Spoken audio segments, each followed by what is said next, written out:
second. Nobody dresses up on Friday.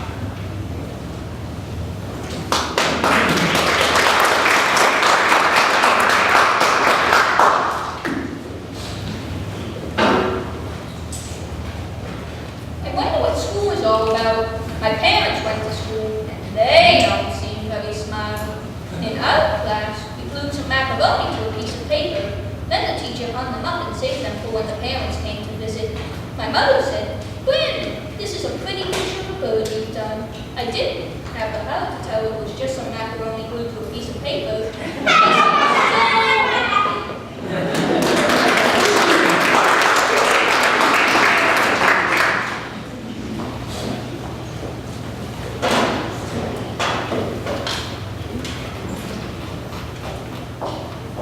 This year is going to be different. In the past, all my school pictures have had something wrong with them. My hair was a mess, my nose was straight, my shirt was even buttoned wrong. But this year, I'm ready. I woke up at 6 a.m. this morning. I ironed my clothes and I washed my hair. I skipped lunch today. Not that I'm nervous, no, far from it. I've never been this confident in my life. I skipped lunch today because I brushed my teeth for 15 minutes this morning. I brushed and I flossed and I polished my teeth until I glow in the dark. He's just waiting. I can feel it. Looking into his camera, adjusting the stool, pulling a piece of string to my nose. He wants me to win. He's like a jungle animal ready to pounce. He's not going to get it from me. All the other students are watching me. They know this could be a moment in school history. I'll be a legend. I'll give autographs. The school headline will read, "Student defies photographer, takes good photo." The photographer will be broken, never to work again. And you know what I'll do then? I'll thumb my nose at him, just like this. No!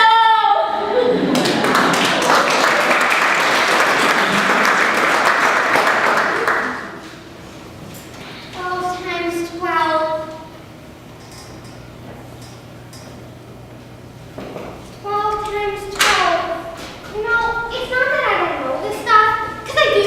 It's just that the moment the teacher calls on me to come up here, my mind goes blank. Everyone stares at you as you walk up to the front of the class, and then they just sit there, looking at your butt. What if I sat in something? What if I ripped my pants? What if I break a wind? I could live with writing down the wrong answer, but what if the chalk would break? The chalk would break, my fingernails would scratch down the chalkboard, everyone would scream, and Sissy Paddington, in third row, would scream and faint, and they'd have to take her to the nurse. Then, I wouldn't have to answer this problem.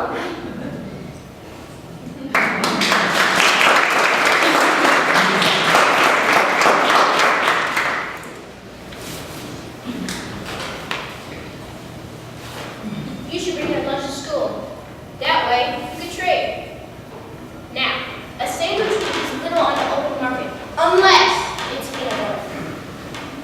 Or a bag of chips or fruit roll-up are worth a whole nother lunch. Now, nobody buys the school lunch anymore. Then, you have to drink.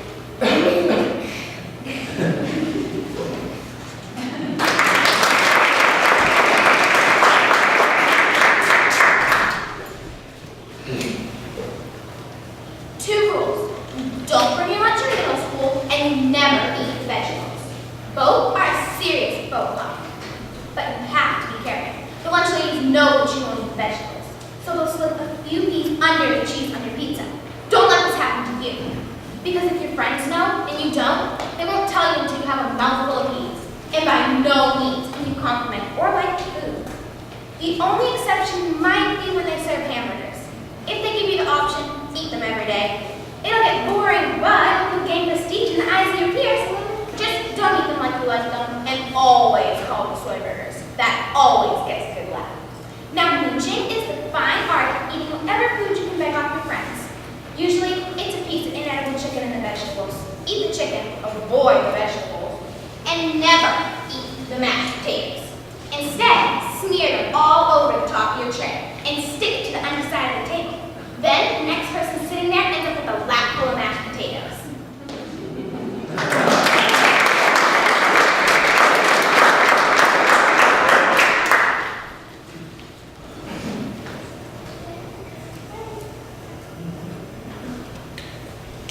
If it takes A 3 hours to 20 bales of hay, and it takes B the same amount of time to move 10, how long will it be before they move 100 bales?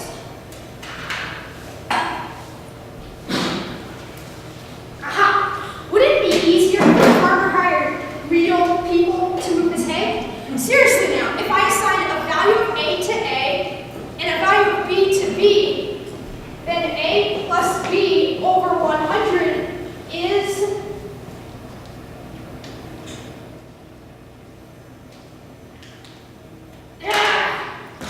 I surrender. So tell me, what is the value of math? Suppose I'm walking down the street and a man gets run over by a car.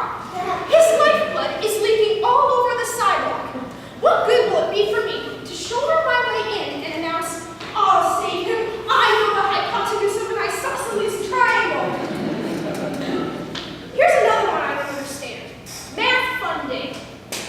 Math fun day. Isn't that a contradiction in terms? Sounds more like a conviction. You have been found guilty of using the 90-degree rule without first having grouped parallel angles. I sentence you to 12 hours of math fun day. But Your Honor, I plead, it was a given.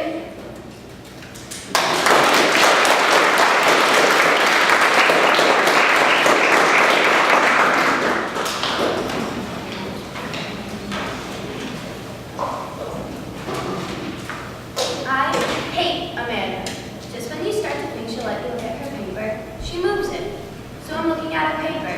Big deal. It's not like I'm cheating. I'm just checking my own answers. She has a different one. I change mine. I know they look at my answers. And why shouldn't they? I'm a straight A. I like to play little games with them. I write down an answer. Then I pretend like I'm not paying attention. I dropped my pencil.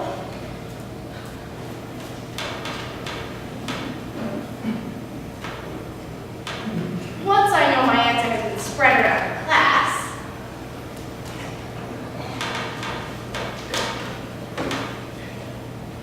I change it. Cheating isn't easy. Someone strained their eyes trying to make out someone's handwriting. Ever tried reading over the side of your eyes? Not easy. It takes a professional. Kids, don't try to solve them.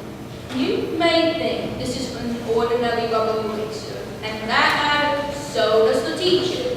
But oh no, written on this is every answer I may need. Yep, every answer to last week's test.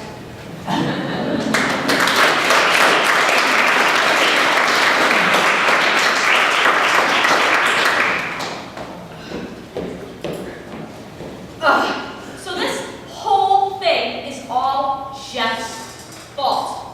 So first of all, I see him talking to Jennifer. So I go and talk to Mike. Then Jeff sees me, walks up to me all macho-like and says, "I saw you talking to Mike, and I thought we were like, you know." And then so I say to him, "You don't owe me or nothing." Then I get this phone call from Sue, and she tells me that Mia called her and told her not to tell anybody, especially me, that Jennifer called her on the phone and said that Jeff told her. So next day, Jeff walks up to me and says, "Hi, all innocent, like the whole school. Didn't know that he called Jennifer." I just ran away and hid in the bathroom until homeroom. You know, I would have stayed there all day, but Aaron is in homeroom and, well, he's kind of cute. Not that noticed or anything, but Sue wants Anne to ask Mike if he's gonna ask Sue to dance. And she also wants to know if I thought he was cute enough for her to ask him to ask her.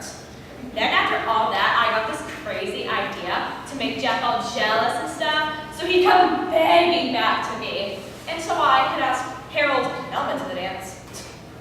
Like telepathy, everyone knows I asked him. All of Harold's free computer jockey, choreographer friends are giving him these hand slaps and stuff. So I went to the dance. And so I saw that Jeff was there, and I knew he was gonna beat up Harold. And then, do you know what happened? Harold stood me up. Can you imagine?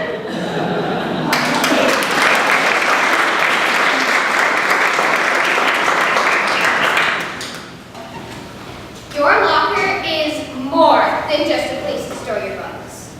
Your locker is an expression of you. If I were to hang up a picture of a rock star, people who saw it would say, hey, that person likes good music. Or maybe I wanted to show an artistic personality, so I'd hang a Van Gogh print. Look at this locker. It's wallpapered, there's a mirror, and a copy of the class schedule just inside the door. Without even seeing her, I know you know the type I'm talking about already. Look at this locker. There's a skull drawn on it. One guess as to the type who lives there. But there's more to this than just decoration. Do you hang up your coat or just throw it in? Are the books stacked nicely? Is there notebook paper spilling out of the bottom? Is it dented? You may think that dents are incidental. Excuse the pun. But I saw one guy using a protractor and compass and was bringing the optimum spot for the most effective dent. You should see it. It's a beauty. When you open up your locker, you want it to scream to the world what kind of person you are. My locker, it's none of your business.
I knew that when I turned 16, I was going to drop out. No more school for me. I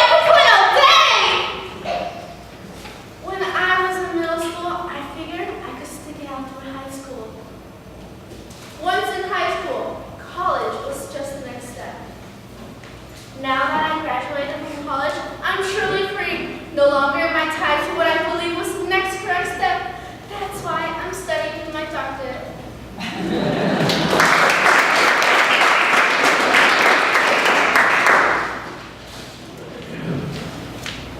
I'm not in this school anymore. I'm glad because I hated the school. I moved up a level so I had to be in middle school. So basically, I just walk into elementary school every single day just to show I'm not in the school anymore.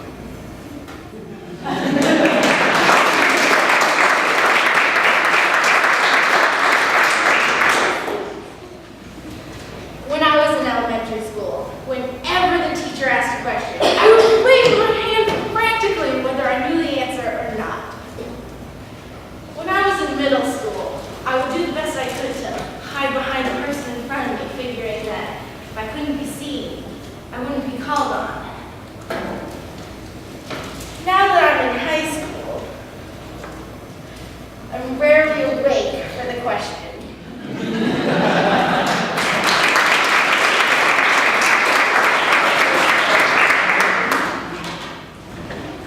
I do the same thing before every big test. I always wear blue. Blue is my lucky color, except on Mondays when red has proved luckier. I take my pencils and I put them in the right-hand corner of my desk.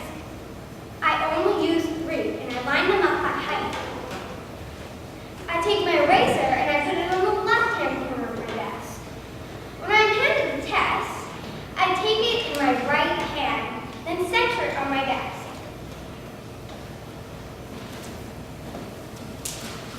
I take 1 deep breath,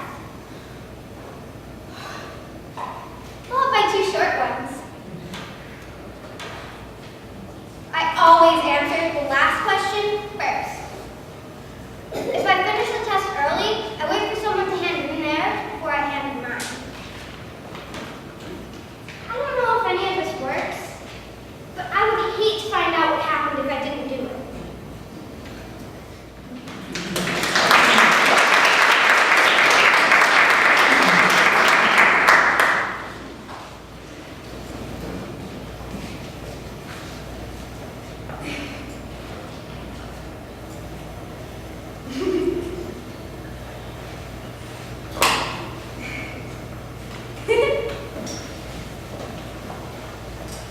My old yearbook. What great memories. I'll never forget the fun we had in old Baldy's math class. Friends forever, Jeannie. Here's another. 2 old blue eyes. Keep smiling, Mike. So sweet. This one says, violets are blue, roses are red. I'd really like to take. Funny Todd, very funny. He can add a mustache to my picture. Here's another one. To my sweetest, dearest friend in the whole world, you are a very special person to me. You've helped me through so many problems this year that I feel like we are sisters. I cried that such a wonderful year as this has ended. Let's get together over the summer. Stay cute, sweet, love, Beth. Dear, sweet Beth. And look, Megan wrote over the entire last page. My old yearbook. Who are these people?